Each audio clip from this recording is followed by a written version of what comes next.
Et les recherches sur l'ADN et les nouvelles technologies pourront-elles à terme prolonger la vie? Certains experts, et notamment un généticien français, en une seule phrase nous interpellent. Ainsi, il estime que le premier bébé qui vivra 1000 ans est déjà né. Alors, provocation ou fantasme, Perrine Bonnet et Pascal Stelletta.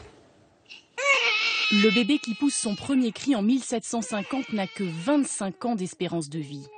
En 1910, c'est le double, 49 ans. 1960, on peut espérer vivre 68 ans. La perspective aujourd'hui est de 82 ans.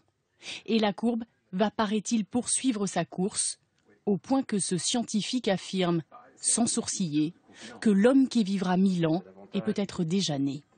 Il est possible que les enfants qui naissent aujourd'hui et qui auront à peine 90 ans au début du prochain siècle bénéficieront de technologies tellement extraordinaires qu'ils pourraient déjà atteindre des espérances de vie très longues.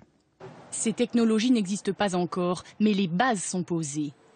Comme ces drôles de ciseaux à l'échelle moléculaire, capables de couper une partie de notre ADN.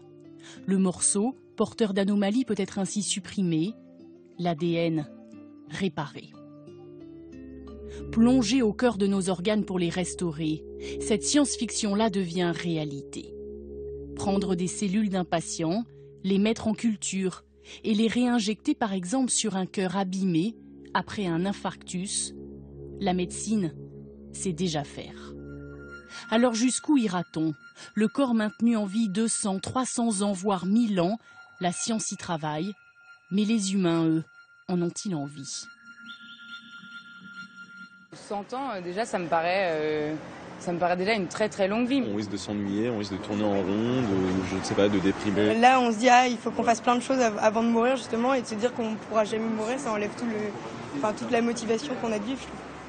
À l'unanimité, les étudiants interrogés devant cette faculté ne veulent pas vivre plus de 100 ans, et ça ne surprend pas la philosophe. Vivre 1000 ans, c'est comme vivre dans l'éternité. Et je me demande si vivre dans l'éternité, est-ce que ça enlève pas, est-ce que ça substitue pas à l'angoisse de mourir, l'ennui de vivre en fait, parce qu'il n'y a plus de but. Le scientifique y croit, mais il se veut rassurant aussi. La vie humaine va s'allonger progressivement. Pour l'instant, au rythme de 3 mois par an.